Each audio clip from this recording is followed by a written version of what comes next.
Jerry Stahl. He's the author of the memoir Permanent Midnight, which was made into a movie starring Ben Stiller, and Perv, a love story, both of which were Los Angeles Times bestsellers, as well as acclaimed novels Painkillers, Plainclothes Naked. He's also written extensively for film and television, recently wrote the screenplay for the HBO film Hemingway and Gellhorn, which starred Clive Owen and Nicole Kidman, and his much anthologized fiction and journalism have appeared in Esquire, Details, Playboy, Black Book, LA Weekly, and Tin House. He is a resident of Los Angeles, which makes us extra special happy to have him here. So let me go ahead and hand it over, everybody. This is Jerry Stahl. Thank you. Thank you. Thanks so much for letting me take over your lunch hour. It's really exciting to be here for me. You know, I was just using the urinal, over which I noticed a little sticker for blaze dependency testing. And at which point I got paranoid. There was a drug I was addicted to that I've never even heard of, and they were going to test my urine. But if anyone can relate to that joke, they're probably not here now, is what I'm guessing. But I was just telling Keith before, it's really convenient. I don't want to, you know, I love Google as if they were blood relatives of mine, but I was mentioning when you go to my Google page, and I have to say that with my wife here, but it mentions that I'm married to Brandy Alexander, who nobody will admit knowing was a porn star in the 80s, who I've never personally met, never even seen any of her work.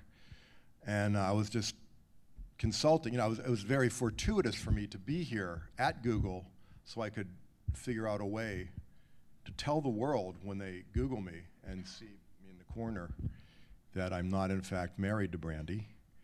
We were never friends. It was never serious. I've never met her. And it means nothing to you. I'm dying up here. But on to Happy Mutant Baby Pills, which is my newest book. I'm going to try to get as close as possible, so there will be feedback to the mic. Wow, the electricity in this room. You know, sometimes, you know, I've spoken all over the world, and sometimes you just go to a place and you just feel that vibe, like, wow, this is an audience that's on fire. I can't lie. I don't know what they're putting in those mung beans. So as my host, Keith, mentioned, what he left off the resume is that I was a professional heroin user for a number of years, which was really a great career move for me because it got me a book deal and a movie deal. And I was doing a lot of research, which I didn't know was research at the time. And I mention that because all my books are essentially part of one big, massively okay selling oeuvre. And this book, Happy Mutant Baby Pills, which I see they have on the chair, which makes me feel like I'm in geography class, which is kind of great, and the textbook is there. This book relates to drugs because the story behind it, even though it's a novel, is like all junkies of the 80s and 90s, including the late lamented Lou Reed, I got hepatitis C, which is what you get if you're lucky enough not to get AIDS. Not to get technical, but if you bleached your needles, you would kill the hep C, but you needed to boil them for 10 minutes to not, I mean, you wouldn't get AIDS if you used a bleach. As you can see, drugs have affected my memory, so if I'm not exactly linear, indulge me, you know, or not. And to kill the AIDS virus, you had to boil needles for 10 minutes, and junkies are always in a hurry because places to go and people to see. I didn't do that. So what happened is two things. Right before I started writing this book, Abbott Pharmaceuticals came up with a cure for the disease I had. Or so they thought, and I did a trial drug program at Cedars-Sinai, who pays me massively to plug them wherever I go. I am, by the way, contractually bound to mention heroin and Cedars-Sinai whenever I speak, so that's out of the way, we can get back to business. And long story short, the second I took the first pill and they started talking to me, they said, oh, by the way, this stuff is so toxic that if you so much as touch a pregnant woman, or if you happen to sweat and she touches a little drop of your sweat in your bed, your baby will essentially be born purple with wheals. And that's not what they said. I'm being scientific. We've already lost one. And you know, Lenny Bruce said, if people don't start walking out in the first 5 minutes, you're fucking up. So I'm glad they're fleeing. If there's not an empty room by the time we're done, I will have failed. And what happened is, my girlfriend, now my wife, had just told me that she was pregnant. So boy, was my face red. So I've just gotten married, we're pregnant, and I'm now on a drug that is so toxic, if I sneeze in her direction, we're gonna have a sideshow act on our hands, you know, when the kid's born, if we're optimistic. So had to get rid of her for a while. We split up while she was pregnant, which was just a lovely thing to do to a pregnant woman, so that I could be on this massively toxic drug, the other side effect of which was, I'm sure none of you have had this experience, was basically, aside from itching, sweating, all that, all the normal stuff, which I'm no stranger to, was basically like being on bad acid, not to brag, for about 12 weeks, which is great for a writer, but not so great for getting through life.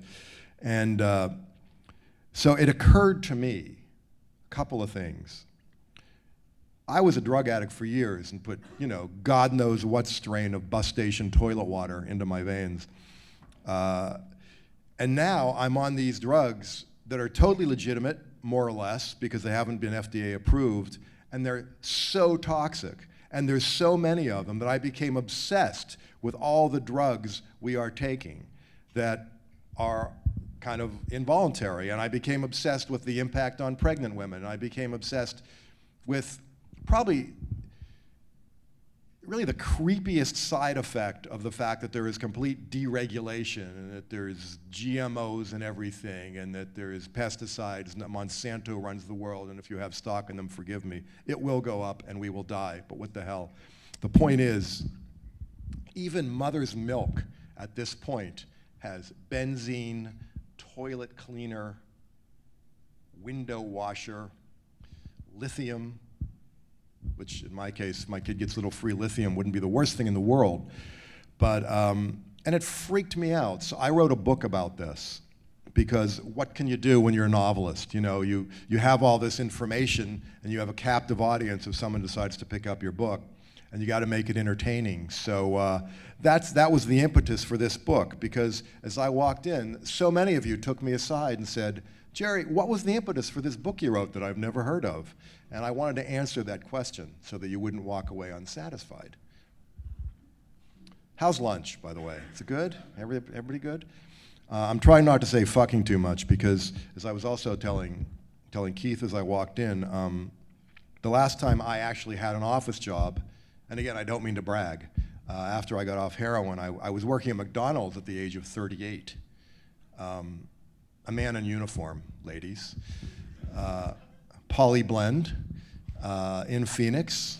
I'd say it's about 105 degrees. And my job, among others, speaking of poisons, was to, every morning they would deliver the meat into the parking lot and leave the patties outside in like 105 degrees, vaguely green. And I got to like scoop the patties up, take them inside, let them thaw a little, and then I got to make the Egg McMuffin batter. And because you are eating lunch, I won't elaborate on the fact that I got fired for being caught urinating into the Egg McMuffin batter, but not the first time. So consider the next time you have a McDonald's, I see that guy putting his lunch aside, and forgive me, I rarely speak at meal times. We would have provided buckets had I known. Consider the number of disgruntled employees who are in the back, because now your average McDonald's employee is like a guy, you know, with an engineering degree who couldn't get into Google, so now he's at fucking McDonald's, so, you know. It is kind of your fault, but not really. I didn't want to go there, but yeah, I mean, essentially you're putting a man in a McDonald's uniform just by being here. But I made it out happily. I'd probably still be at McDonald's had they not fired me. They had a, I'm just gonna ramble a little bit because it is Hollywood. They had a movie we had to watch on how to make the fries when I got to McDonald's. And it had a really kind of a great looking guy and a great looking, I'm gonna say gal, I don't usually use the word gal, but she was a gal. And I remember thinking, boy, I bet they went to acting school. This is probably some Juilliard graduate, and the best they could do is get a gig doing the how to make fry tape for McDonald's. And I don't know if I guess none of you guys have had bad jobs. I'm an expert at bad jobs, which brings us back to Happy Mutant Baby Pills. I don't know why I'm holding it up. I feel like I'm in a fucking infomercial.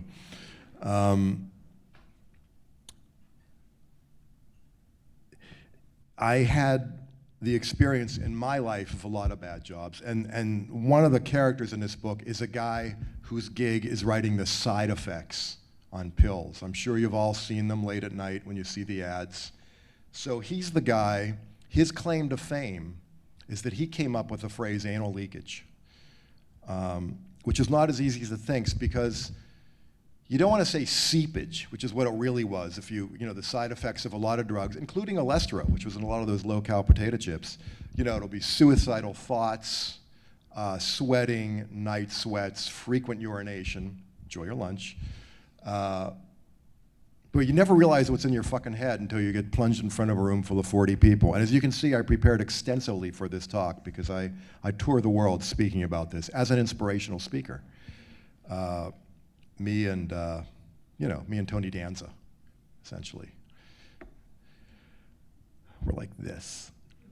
And so that was this guy's job, was to write these things, and he was a failed writer, but he came up with anal leakage and he got promoted. So I became obsessed with the side effects and the fact that restless knee syndrome, for example, didn't exist. They actually hire people to invent diseases so that they can peddle cures, so that guys like him in this book, this guy Lloyd, can be hired to write the side effects for a pill for a disease that was only created to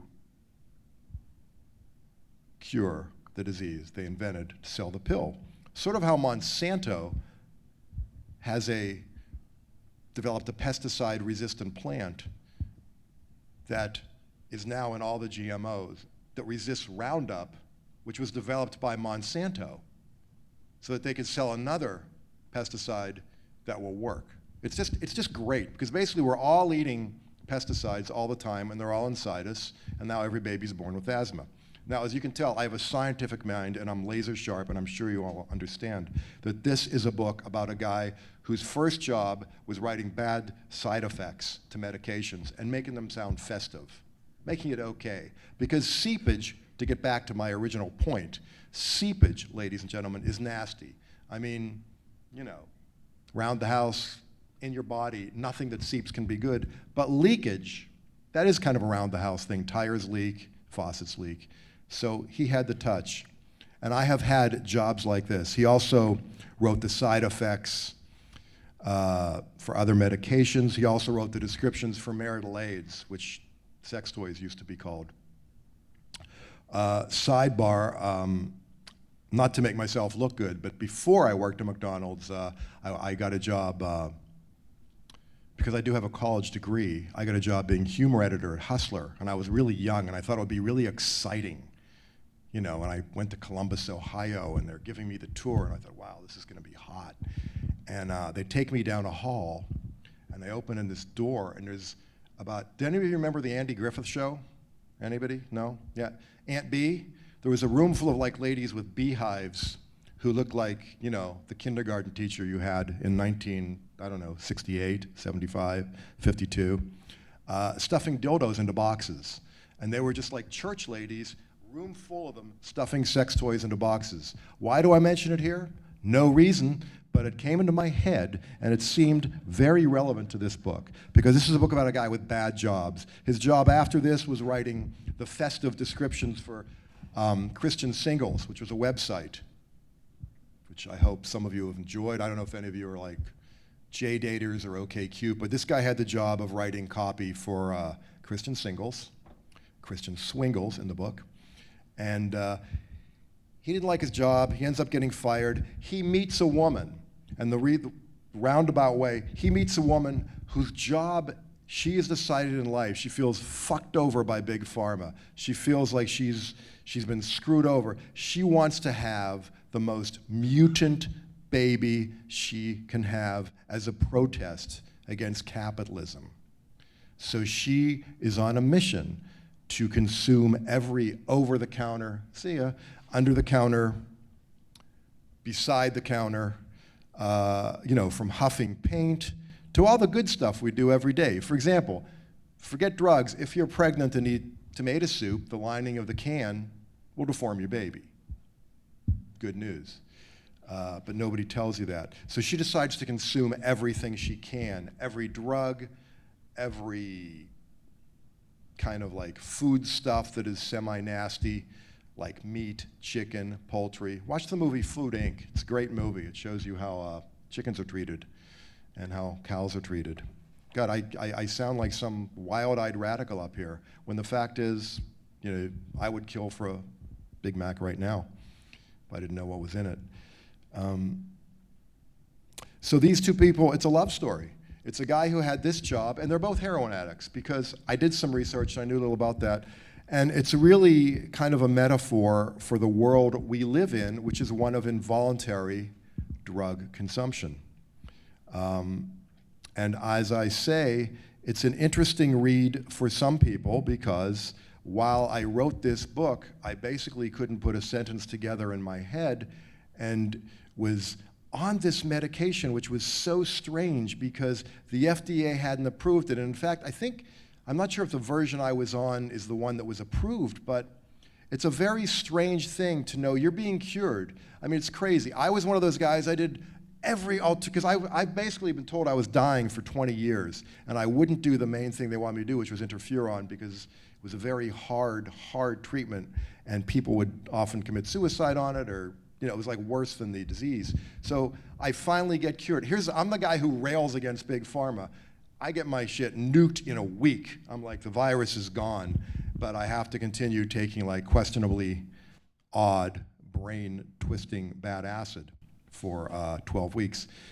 And so I write this book where I can utilize all this information that I'm learning. What it does to pregnant women, what happens to us just by existing in this world, that the fact that we live in America where we get to breathe and eat and sleep and consume everything. I mean, you guys work with computers, so I'm sure you know that all the completely rare earth minerals that go into like the tiniest little part of the iPhone or a Prius are mined by like these poor bastards in Africa who are gonna like be completely mutant and radiated themselves just from digging it up.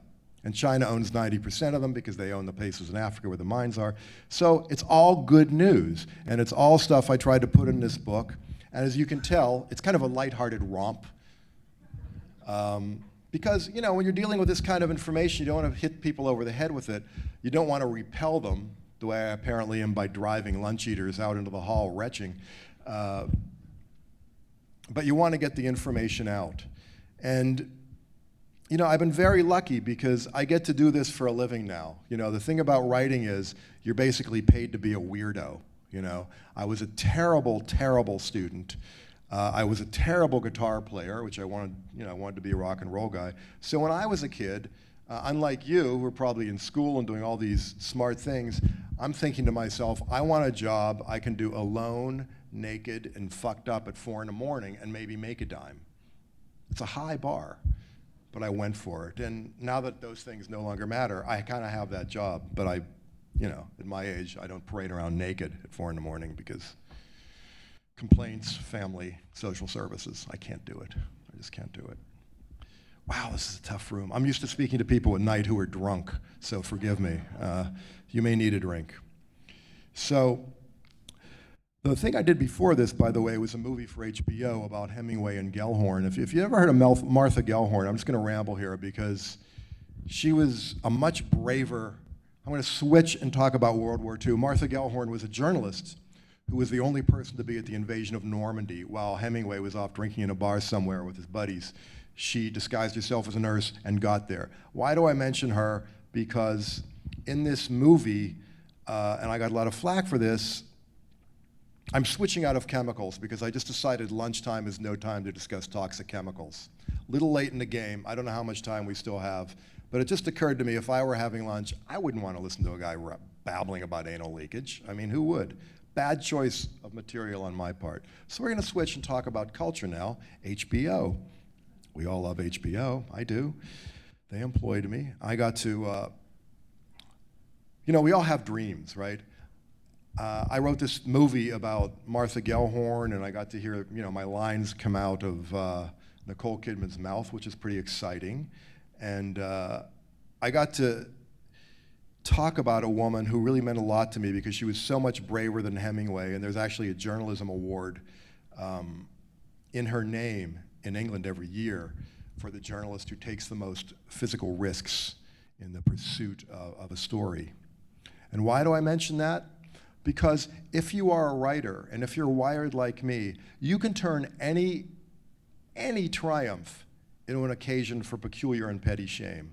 That's how writers operate. They get more, it's sort of, like the really lame-ass metaphor of the oyster and the sand. They can turn all triumph into shame. So in my case, I got to go to Cannes, you decide, Cannes, C-A-N-N-E-S, experts, linguists. Keith is a linguist, he probably knows how to pronounce it. Con? Easy for you to say. Yeah, okay. So I was at Cannes, and I'm on the red carpet for no apparent reason. It's a dream come true. Here I'm dropping names, by the way. Clive Owen, and it was great because the shame that I managed to attain here, and I mention this because it's going to be material for a next massively mediocre selling book that I have in mind. I'm on the red carpet. It's me, Nicole Kidman, Clive Owen. We're all like this. I have my picture taken. I, of course, popped a button in my shirt. So there's like a little shame bush of chest hair just like popping out all over the world. My moment in the sun, and I've got like the bush of death, the like very untrendy 70s chest hair, ladies, puffing out of my shirt. And that will be the basis of my entire new novel. And I just wanted to mention the fact that even though, okay, you're here listening to a guy babbling about anal leakage and how everything you eat will kill you and babies will be born mutant and America is in trouble. But you know what? He had his moment in the sun and it was eclipsed by a thatch of chest hair. And I think we can all learn from that. Another thing I didn't do when I came up here was tell you about a book I wrote before this. This is Happy Mutant Baby Pills. Most of my stuff is very highbrow, as you can tell. I wrote a book before this where it was mostly for academics. It was called Bad Sex on Speed. Where like this, I talked about, there's sort of sister and brother books, so I'm not sure which gender is which. And now there are 50 new genders, so I really don't have to decide. Gender fluid, I think is what my books are. And also discussing the plague of drugs, but in this case, methadone, which is really big, as some of you kids may have, you may know somebody with no teeth. I have a friend who is a paramedic in Missouri who told me the most common burn now is when meth cookers are in their labs and get careless. We've all seen Breaking Bad. They don't just blow off their face, they blow off the entire front of their body. So in effect, they become Ken dolls, if you know what I'm saying. And it's very hard to repair, but in prison, it's a badge of honor to be a cook with no genitals and no face. Don't ask me why I'm not in prison. I wanted to mention that. Why? Because you're having lunch. Because you're having lunch, and I think you need to know that there are novelists out there on the front lines of really good news for us in the millennial years. I mean, I have a baby who's 20 months old, and I have a daughter who's 24 years old. Every 23 years, I pop out another little girl. Because really, you want a child when you're 59. I mean, it only makes sense that I should be sitting here sweating whether she'll be out of diapers before I'm in them. Sidebar. You should know a little bit about the writers who are talking here. I know you've had a lot of notables. And I wanted you to know this is the guy standing before you now. Because I know when I worked at McDonald's, and again, there I go dropping names, we didn't get lunch breaks so much. We got inspirational speakers once in a while. And one of the reasons I'm so happy to be here is because the last inspirational speech I heard was at McDonald's. And they said, you should smile bright enough to make your customer need sunglasses. I don't know about you, but it still gets me. I have that on a pamphlet from McDonald's, because we all have bad days. And on my bad days, I just look above my desk at the McDonald's pamphlet, which has a whole section on NJJ, New Job Jitters, where it talks about how often we should shower, how to shower, why to shower, and how to smile so brightly, which was a little scary for me because when I was working at McDonald's, again, at 38, fresh off heroin, my teeth weren't even yellow. They were working their way up to yellow. They were a vaguely greenish, furry around the edges color, enjoy your lunch, and I couldn't get that smile to happen, and I got fired. And I guess I've mentioned it twice, so it must still hurt. So ladies and gentlemen, the point is, we live in a time where to breathe is to kill ourselves. We live in a time where essentially everything we know or think we know is wrong. My book before this, and before the book before this, Painkillers, was about the fact that the Nazis won. Why do I say that? Because thanks to these chemicals, we are essentially, through no means of our own, committing mass genocide on our own people via cancer. I'm sure you just saw that report that came out that said in 10 to 15 years, the cancer rate is going to keep doubling. Until by the time my lovely little daughter is in her 20s, 70 to 80% of the American public is going to have cancer. Why? So that some fuck who works for Big Pharma can have a second home and a yacht. And I say that with love, by the way. I know they will have to bleep me. I apparently was the first person for my last Google lecture, and I'm thrilled they asked me back, a little surprised. I was the first person who ever had to be bleeped at a Google lecture, because you just can't hide class, I guess is what I'm saying. And interestingly enough, first celebrity vegetarian, anybody? Adolf Hitler, thank you. Yeah, he ate veggies, wouldn't undress in front of anybody else, and had one testicle, thanks for asking, blown off in World War I, which may explain World War II. Some theorize. Now you say to yourself, this guy is just fucking nuts. He's up here babbling. He has no logical structure. It's all part of a plan. You know what that plan is? To make you kids feel good. To make you feel that there is some hope. And there is. There is some hope. We're all going to die eventually, and we'll be out of it. That's the hope. The other hope is that, excuse me, my wife will leave me after this speech.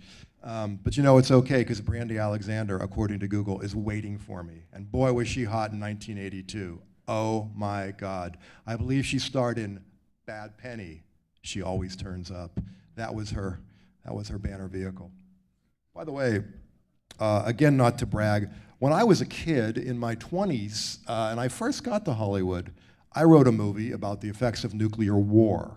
It was around the time of Mad Max and Liquid Sky and all these movies which were about the apocalypse.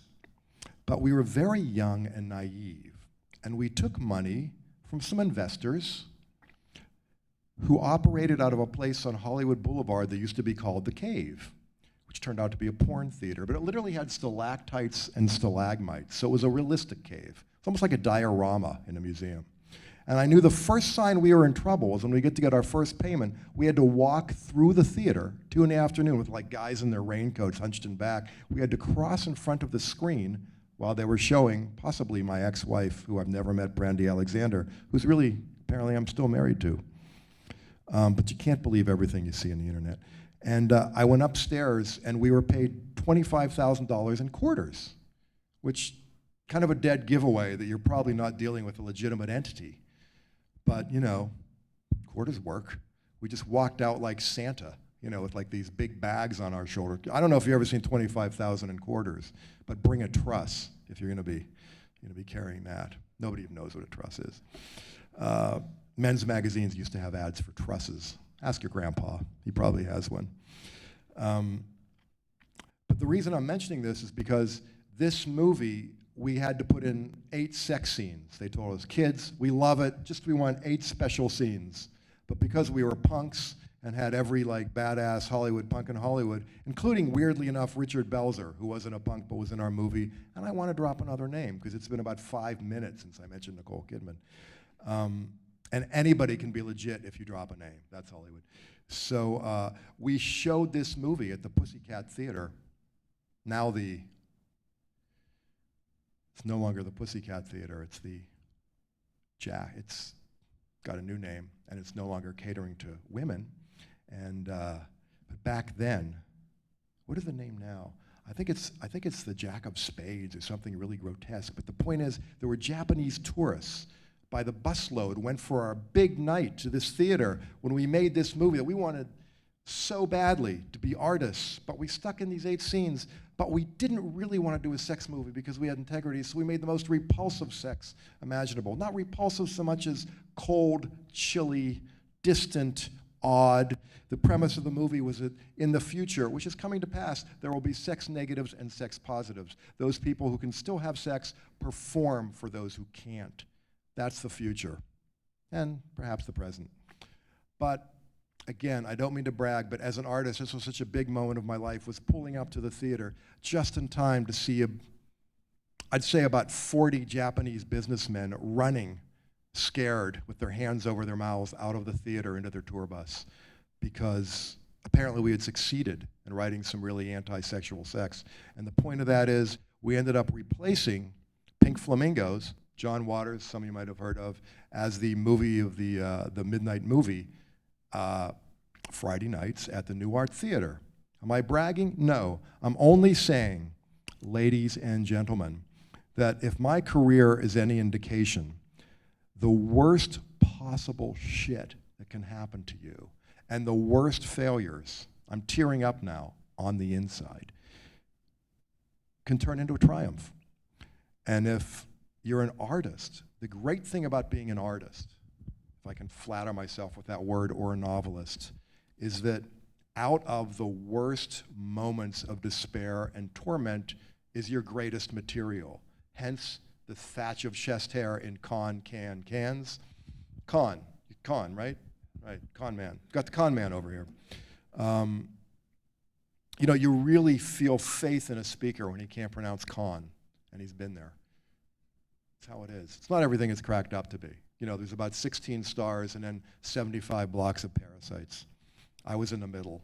I was the chest hair freak with the broken. I'm so obsessed with that, it still kills me. My big day, and I'm blasted. Nicole Kidman, Clive Owen. Either way, not up to Clive's standards.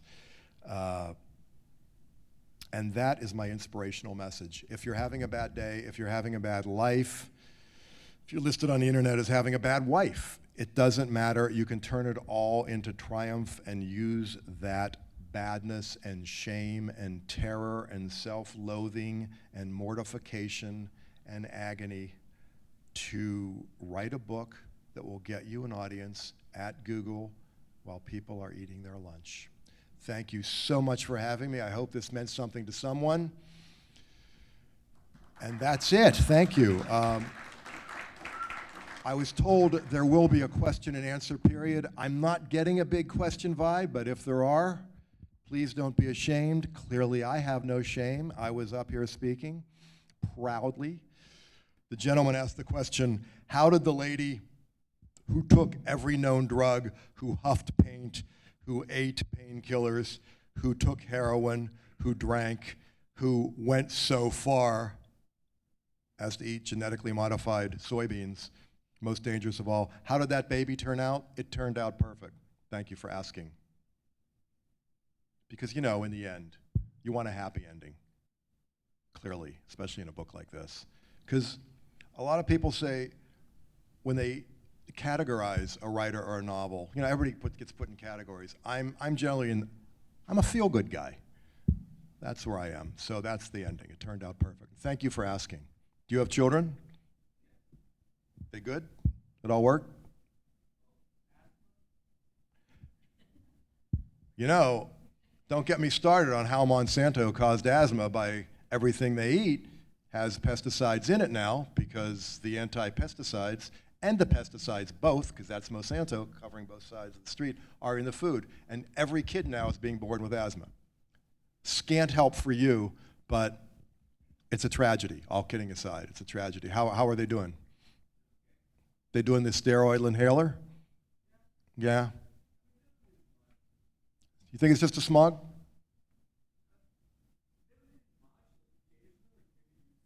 Yeah. Good. Good. I have no medical diploma, so please take your advice from me. Are there any other questions? If not, thank you. It's really been an honor, and I hope something here hit somewhere. Appreciate it. Oh, another question. Or were you waving goodbye? I couldn't tell.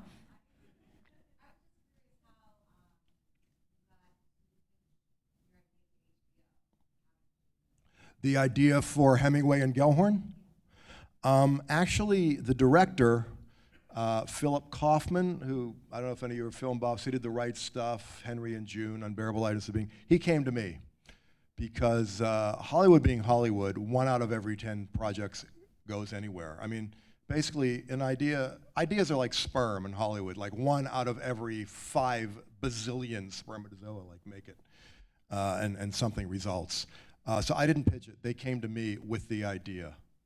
I am, as you can probably tell, not the best pitcher in the world, but I try not to have to go anywhere where I have to sell myself, because you'd rather have them call you. So this was just one of those lucky breaks where the director brought me in. And originally, the late James Gandolfini, who was a producer, was going to play Hemingway, giving it a whole other, insert joke here. But great guy, and he, despite his whole image, had a very deep other sort of artist side to him, which was pretty wonderful. And that obviously didn't work out, and we switched to Clive Owen. But happily, to answer your question, I did not have to pitch. Do you ask that because you have some ideas you'd like to? Are you a screenwriter, potentially?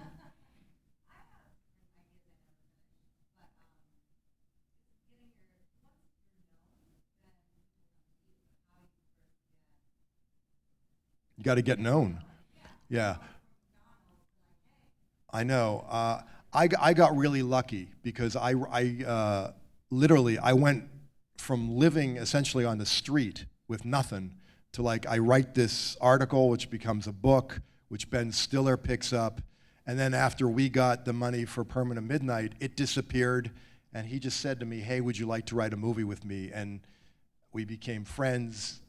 What Makes Sammy Run, which is a famous book by Bud Schulberg about Hollywood, he asked me to write that. So literally, I'm on a private jet, like Sly Stallone's private. I'm eating Sly Stallone's leftover tuna sandwiches on a private jet to St. Bart after living in the street 6 months earlier. I mean, I got the Benz. So I just got lucky. So I guess my advice is get lucky. But you seem like a very smart individual, so I would say, eloquent as you seem to be, just write what the hell you're going to write. Don't ask for approval. They'll just give you notes that will destroy your fucking idea. So just do what you want to do, and then after the first 75 people reject you, the 76th one will take you. It will be a hit, and then everybody will imitate you, and they'll call you derivative. And that's how it works. And good luck. I can say I knew you when. I feel like a footnote to film history. But just finish it.